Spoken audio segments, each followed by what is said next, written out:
I was on Singer and I turned on to Jerusalem Road. Singer has one very old church. Unfortunately, some of the windows are boarded up, but it's very old. The foundation is old. Like grandma's house is like 180 years old. The foundation looks a lot like the foundation in her house.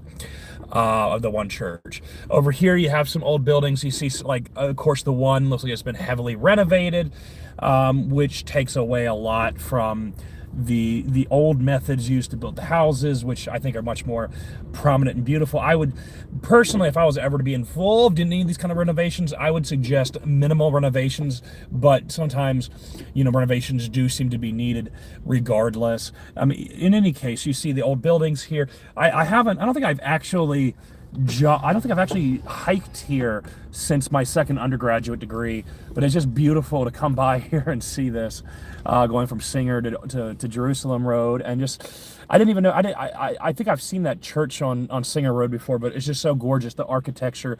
And they look over here, it looks like another old church building. I don't know if you can see, let me pull up a little closer.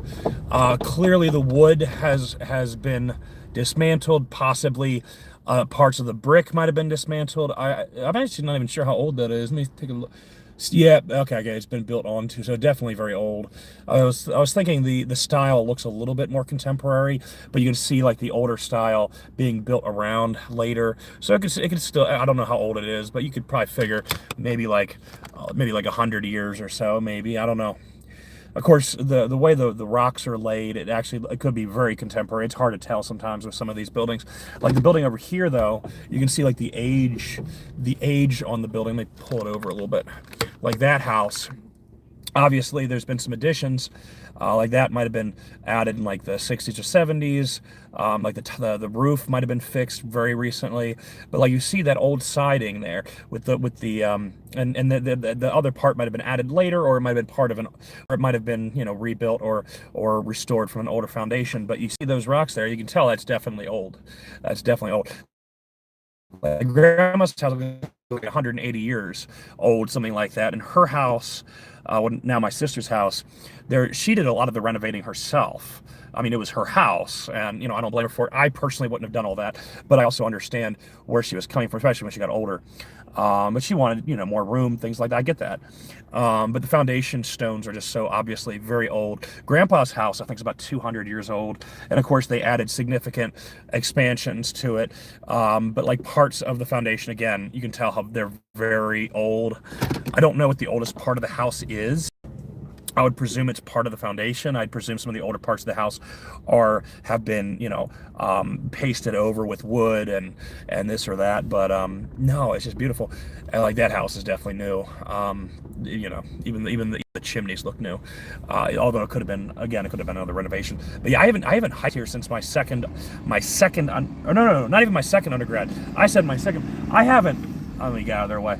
I haven't hiked here since my first undergrad, actually. My first undergrad. It's been that long. Anyway, I got to get going to make some more money. But I'll bring you with me because I really should have been streaming earlier because of just how gorgeous like that one church was, that very antique church. And then, I go from Singer Road to Jerusalem Road. We'll have to travel, go back to storage, and then come from storage to donate. We'll have to make it a habit of that just so I can visit these old roads and see these old buildings, and maybe we can get out and get closer when we have more time. I got to go donate, and hopefully if my blood pressure's not too high, I can donate, and then I can do my door dashing afterwards. But no, it's just a gorgeous area. Look at the bridge, obviously newer architecture. Look at the barn over there. That barn could be like 50 years old or older. Not not every part of it. Like, when you own something, you'll add to it. You'll like repaint over it or this or that. But like certain things, like certain like areas of wood and this or that, it just becomes very obvious. Oh, hold on. Okay, Emma, we can talk about this, and like we have talked about it. I really want to be there for you, but for my own mental health, I can't talk about the horrible trauma you went through constantly because I have a lot going on myself. Right now, the trauma is horrible. I'm not trying to undermine that. What I'm trying to say basically is that I will talk about it again in the future. We'll probably talk about it every week when you log in, but if I do it all the time, it looks a lot like Mom. do it all the time, it'll just be too much for me to bear with everything else I have had to bear. Going through a divorce, going through a move, trying to pay all the bills on time. It's just too much for me to bear all the time. So it's a horrible topic, but I can't talk about it 24/7 because and here's the thing: if I can progress myself into become more successful, I hope to help out those of you who have stayed along the way. I hope to help other people who have been a major part of my life, family, friends, who have really been there with me. But there are certain parts of this walk, Emma, that you're going to have to walk yourself. I'm sorry. I will walk with you through a lot of it, but I can't walk the entirety of the time, or I will. My blood pressure, I already going to keep that in check for when I go to donate the plasma, which is going to help me pay another bill. You know what I mean? So it's like there is a certain extent to which my energy, it has its limits. There's only so much I can do. It's one of the things I was trying to explain with my wife as well. It's like there's only so much empathy and love that I can throw out, and care, because if I go overboard, I just drain myself. I have to enjoy life too.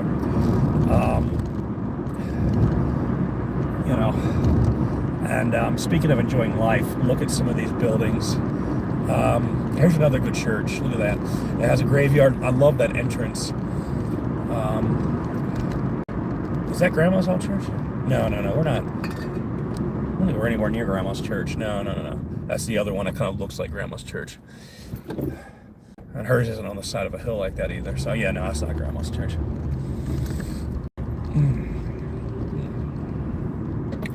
Yep, 67. Ghost. From Indonesia. Well, hello, Ghost. Thank you for subscribing. Oh, but dear heavens, you want me to turn there?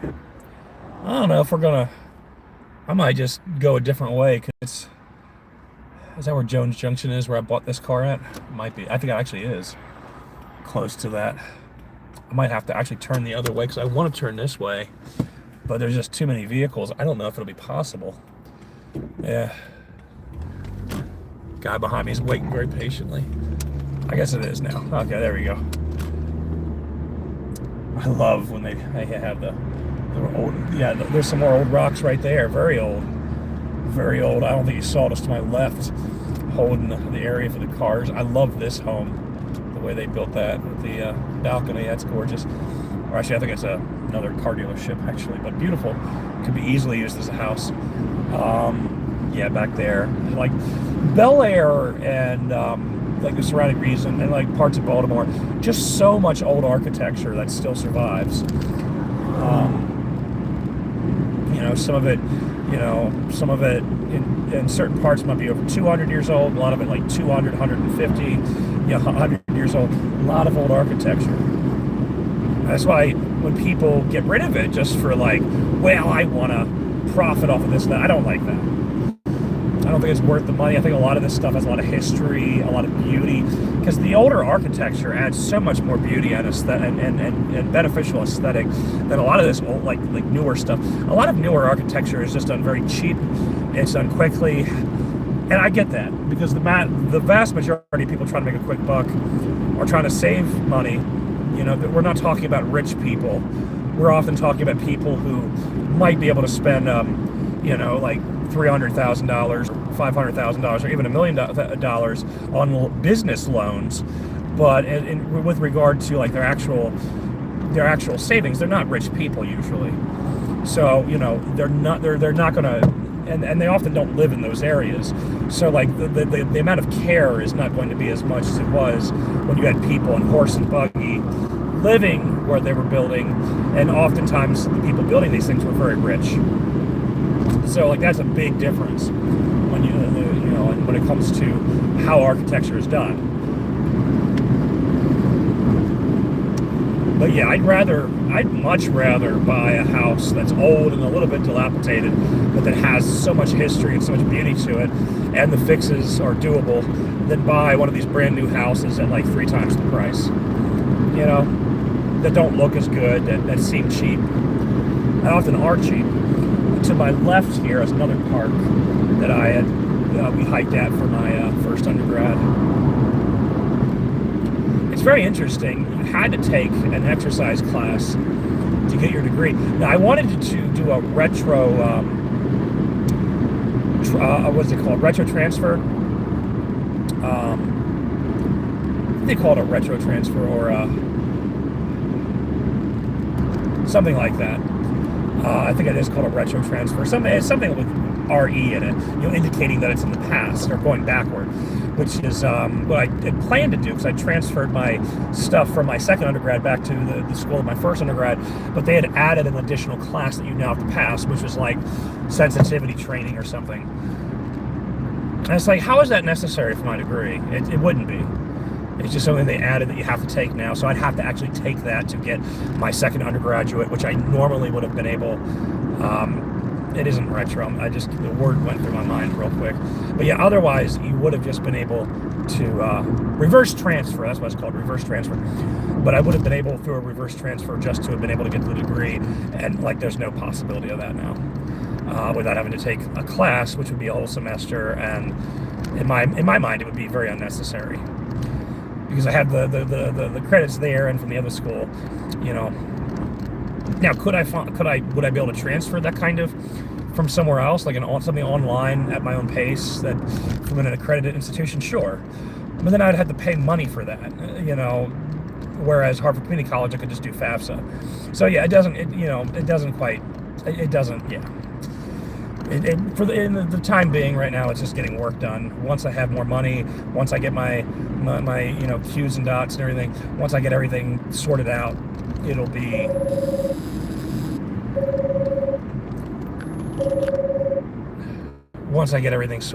it should be okay. And it's doable, but not in the immediate future. Hold on, my cousin just called me. I gotta call him back.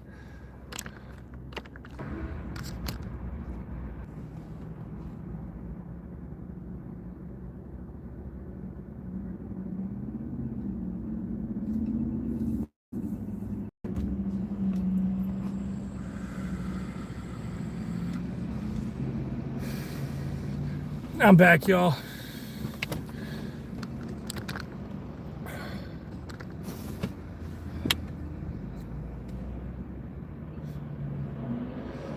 Good to see y'all. My cousin, I got, oh, fudge.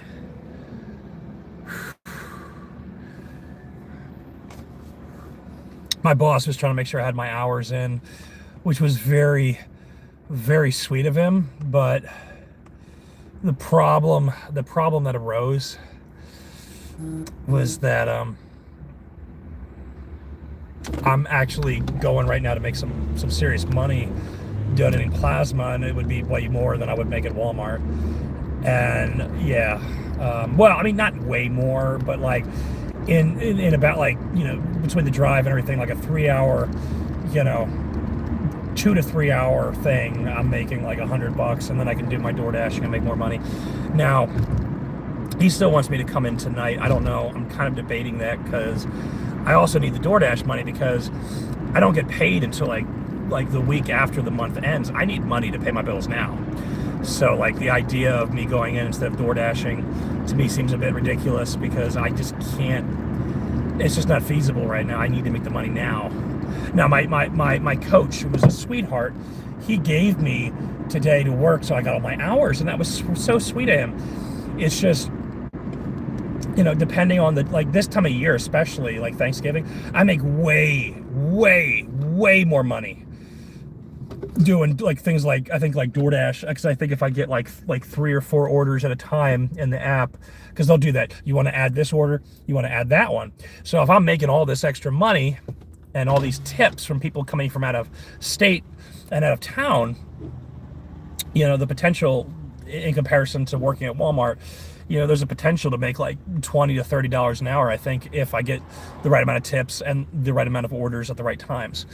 There's also a potential to make like $5 or $10 an hour. It's a mashup. But the thing is, like, all this money, whether I make the same amount, a little bit above, a little bit below, I also need to apply. I was also going to use the day to apply for the $35 an hour job. and I need to finish. There's something I need to sign and stuff. Apparently in Harford County public schools, if you work with kids, you got to sign some documents for every place you sign. I guess they got to call my old jobs to make sure I wasn't doing anything bad, which, you would hope that if somebody was proven to done something bad, that they would actually have a criminal record, not just, he said, she said. But that's just how it is. And it is a little bit of a pain in the butt, but I just gotta get those documents signed and sent over.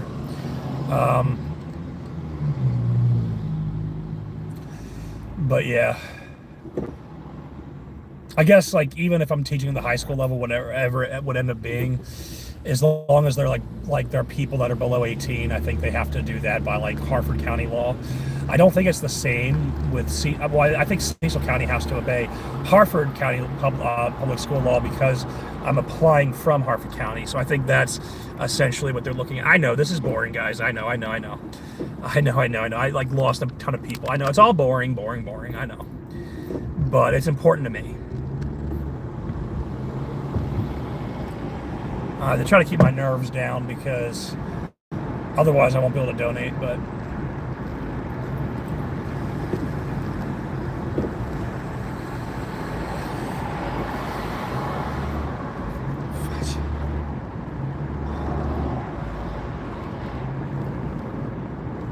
I felt bad on the phone. I got angry for a minute.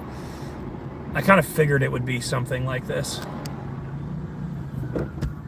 I didn't want to get angry, but it's like, dude, fudge.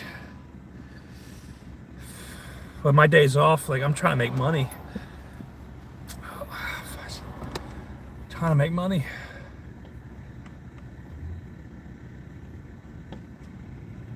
I heard we're going to get a bonus or something because I got my year in. But I can't, it's just, I don't know. Or 2 years in, going on 2 years.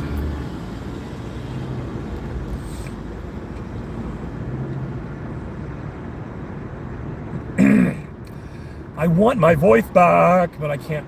Holy moly. Yeah, I got a lump in my throat. I do. I'm sorry, guys. I'm sorry. That was a little negative. I just wasn't really expecting that.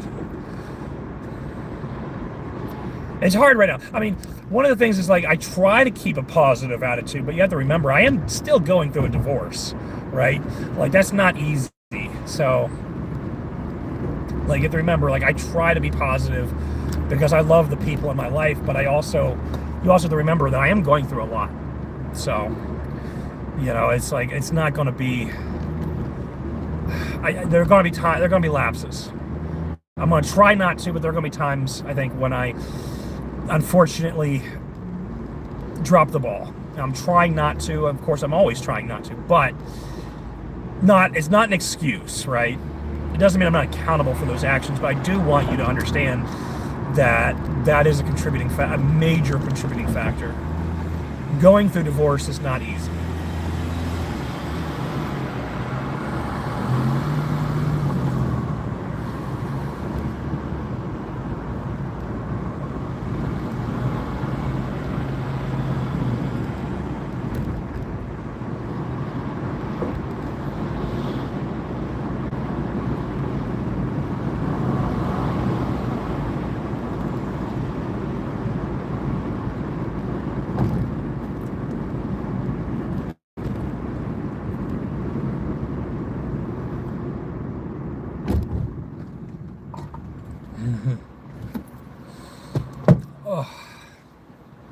I think I will try to make the marriage work again. I had an exercise I wanted to try with my wife.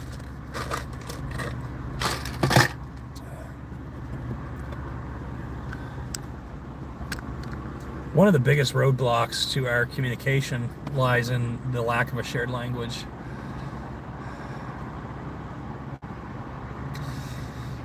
And one of the things I have noted myself, I try not to get heated, but one of the things I have gotten heated, it's happened with my wife and with another Filipina, where it's like, I will correct the grammar because, I'm a teacher and I have a history of writing papers and academia. I'm actually much more proficient, I think, than a lot of my contemporaries.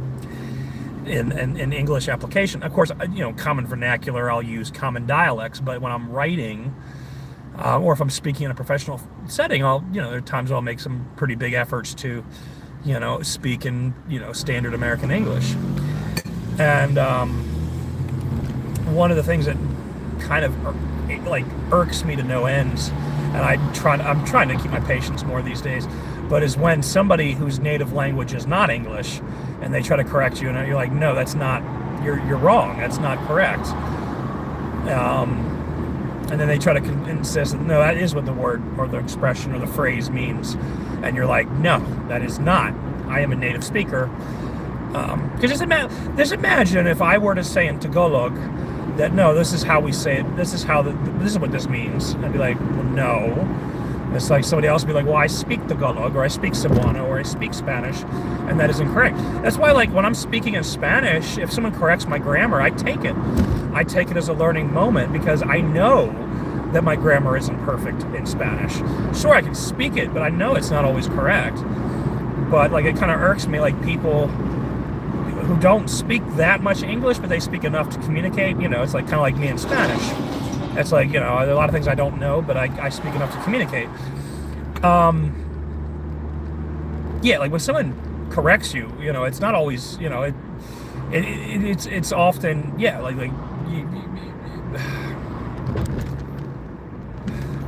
it's I've had people, they'll insist. No, this is how you say it. This is what it means. And I'm like, no, it's not what it means. And so you can put the dictionary definition in front of them and they'll still insist that they're right. And it's that doesn't make any sense. I know the language as a native.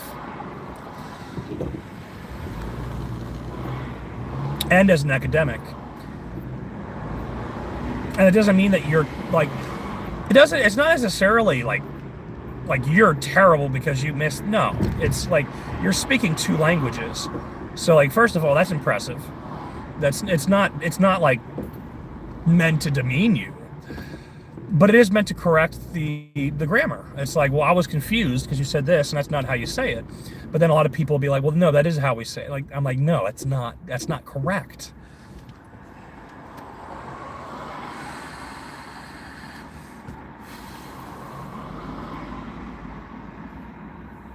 A lot of it just comes down to taking accountability. It's if I say something grammatically incorrect in Spanish, which I do all the time, and if someone corrects me on it, I can be like, yeah, thank you. That's awesome. Now, in the United States, I don't necessarily take it as seriously. I do take it as a note. But if I were in a Spanish-speaking country where that was the dominant language of the nation, I might want to take it a bit more seriously.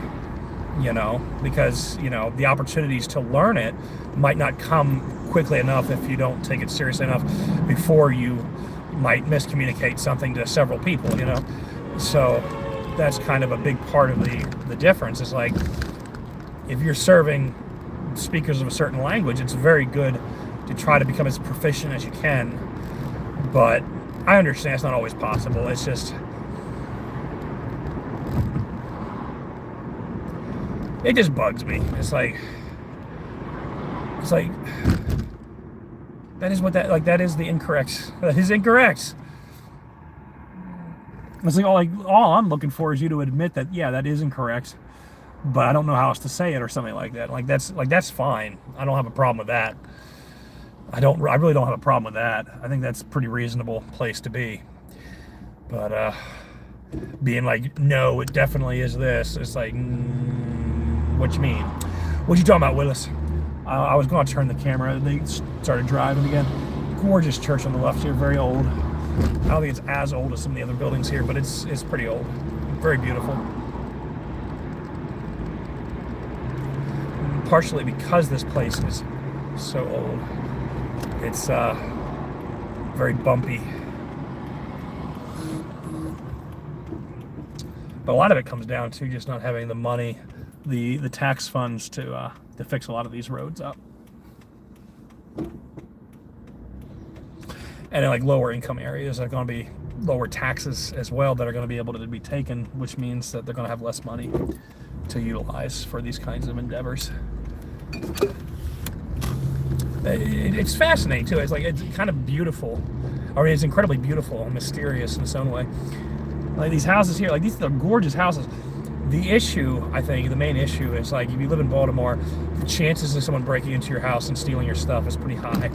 So you have to kind of measure if it's worth it to begin with. Like you have to consider getting security systems all around your house, security cameras everywhere. You got to consider like maybe new lock systems. It's yeah, a lot of the housing in Baltimore is way cheaper, but it's also the risk is so high. You got to wonder if it's even worth it.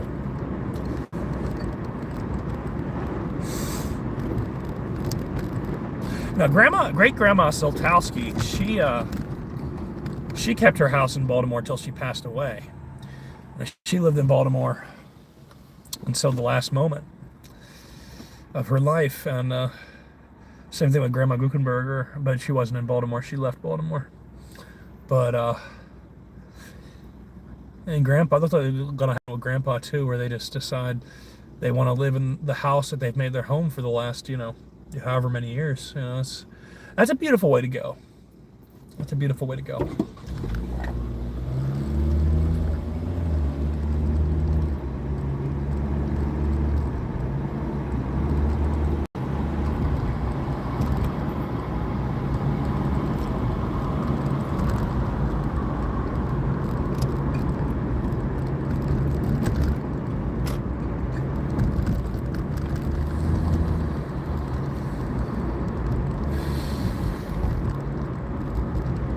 I'm sorry, I got a little negative there. I just was not anticipating being called into work because I'm always off on Mondays.